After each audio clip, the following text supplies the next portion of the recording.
San Diego County Registrar Cynthia Paz says her office has received more than 500,000 mail-in ballots for processing. She says she expects a turnout of 50 to 60%. Historically, young people have had the lowest turnout rate of any other voting age group in the nation. But lately, college students seem to be the exception. According to Tufts University, college turnout was 66% in the 2020 presidential election, up 14% from 2016. From what we see in our trends is we've actually seen a rise in student registrations or voter registrations from the campuses, and then that kind of correlates with the election where you see more folks go out to vote.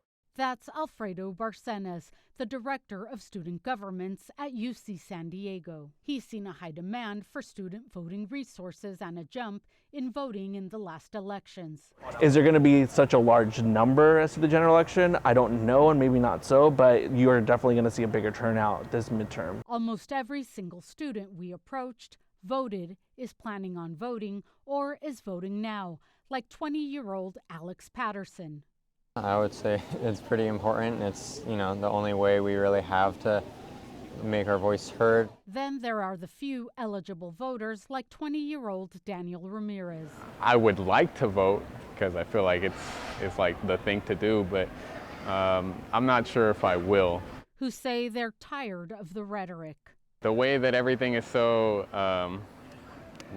they hype it up to be like if we don't do this, like the world or like the country's gonna go into chaos and all this stuff. Like it is kind of like, how many times do we got to hear this stuff? You know what I mean?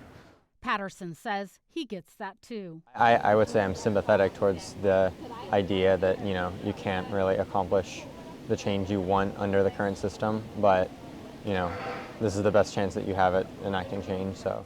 Student body president Sky Yang says it's frustrating when he hears about people who choose not to vote because he's not eligible to cast a ballot himself. Even though I can't vote as a permanent resident, that I think what it is that these ballots, are our voices. And if students won't use that voice to, portray to the people up there, to, the public that, hey, we need the funding, here's our issue, then we can't get things changed, right? Because these ballots are our ticket to get, to make the change we want to see.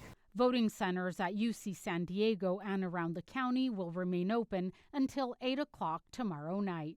Kitty Alvarado, KPBS News.